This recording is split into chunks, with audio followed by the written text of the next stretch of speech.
폴 브랜드 박사는 인도에서 20년, 미국에서 30년, 무려 50년 동안 한센병 치료를 위해 헌신했습니다. 한센병을 일으키는 나균은 피부와 말초 신경에 침범하여 감각마비를 일으킵니다. 그래서 한센병 환자들은 고통을 모릅니다. 불을 만져 손이 타도 뜨거운 줄 모르고 날카로운 곳에 몸이 찢겨도 아픈 줄 모릅니다. 폴 브랜드 박사가 인도에서 사역할 때 병원 환경이 열악하여 쥐들이 병실로 들어와서 한센병 환자들의 손가락과 발가락을 뜯어 먹었습니다. 그런데도 환자들은 감각이 없기 때문에 아무것도 모른 채 쿨쿨 잠을 잤습니다. 저녁까지 멀쩡하던 손가락이 아침에 일어나 보니 사라져 버리고 말았습니다.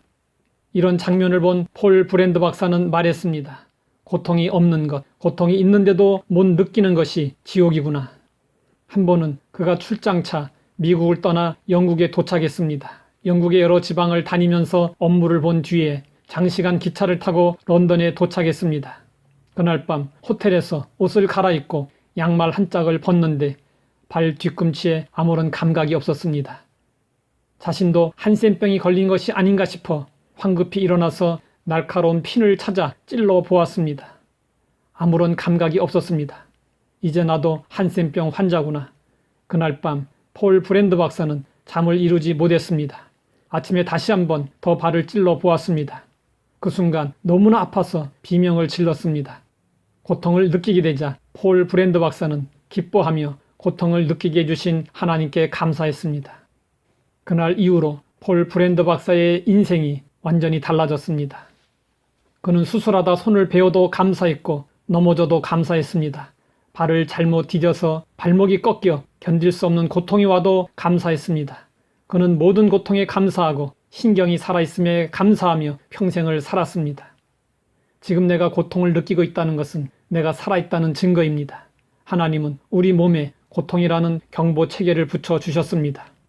우리 몸의 통증은 몸에 이상이 생겼으니 그것을 치료하고 쉬라는 사인입니다. 알고 보면 고통은 하나님의 은혜입니다. 고통이 중요한 것은 몸의 경우만이 아닙니다. 마음의 경우도 마찬가지입니다. 우리는 어떤 잘못을 했을 때 어쩔 수 없었다고 변명하며 합리화합니다. 하지만 양심이라는 초자아가 있어서 마음의 고통을 통해 결국 우리의 잘못을 깨닫게 되고 하나님 앞에 바로 설 수 있게 됩니다. 고통에는 하나님의 놀라운 뜻이 담겨 있습니다. 인간 관계 속에 견디기 어려운 고통이 있다 해도 한꺼풀 벗겨내면 그 속에 하나님이 주시는 놀라운 은혜의 선물이 담겨 있습니다. 다윗은 모든 대적들 사이에서 경멸의 대상이 되었습니다. 그뿐 아니라 평소 잘 알고 지내던 모든 지인들과의 교제도 완전히 끊어졌고 철저히 배척을 받았습니다. 다윗은 엄연히 살아있음에도 불구하고 마치 죽은 자처럼 취급당했습니다. 철저히 고립되고 소외되었습니다.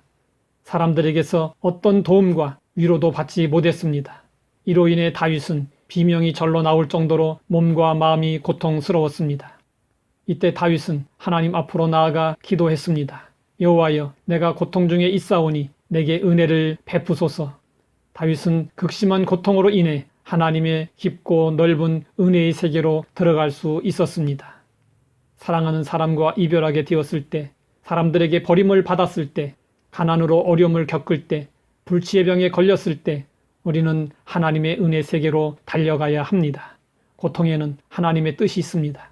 고통으로 인해 우리는 하나님을 찾게 되고 하나님을 의지하며 간절히 기도하게 되고 하나님을 만날 수 있게 됩니다. 그리고 고통으로 인해 우리는 하나님의 은혜를 사모하게 되고 영원한 하늘나라를 소망하게 됩니다.